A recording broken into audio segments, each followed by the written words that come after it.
تصدق إن اللي اخترع الشيشة دكتور وكان فاكر إنه بيعمل حاجة مفيدة للصحة، يعني ما طلعش اختراع مصري ولا حاجة. السلام عليكم.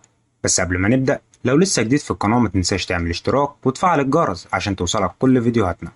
التبغ أو زي ما بنقول الدخان بدأ أصله في أمريكا، والسكان الأصليين كانوا بيدخنوه بأنبوبة طويلة في الاحتفالات الدينية.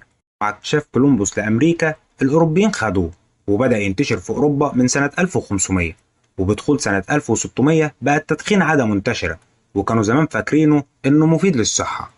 لكن الموضوع خد منحنى مختلف لما وصل التبغ للهند عن طريق الرهبان، وساعتها كان السلطان المغولي اللي اسمه أكبر حاكم البلاد. كان في دكتور اسمه عبد الفتاح الجيلاني. الدكتور ده خاف على صحة السلطان، وقال طب ما نجرب نخلي الدخان يمر في المية عشان ينضف شوية. ومن هنا بدأت فكرة الهوكة، واللي هي أول شكل للشيشة. بدأت بجوزة الهند فاضية وفيها شوية مية، واتعمل فيها خرمين، واحد للدخان والتاني للأنبوبة اللي بتسحب منها. ومن الهند راحت لبلاد فارس، وهناك سموها نارجيلة، واللي هي ترجمة جوز الهند. وبعدها راحت للدولة العثمانية، وفي مصر سموها الجوزة. وكانت معمولة من جوز الهند فعلا قبل ما يتطور شكلها وتتحول لإزاز على يد الفرس. وطبعا لما بقت من إزاز بدأوا يسموها شيشة، لأن الكلمة دي بالفارسي معناها إزاز. وفي شيراز، مدينة مشهورة في إيران، اتشهرت صناعة الشيشة بالإزاز الفاخر اللي شكله شيك جدا.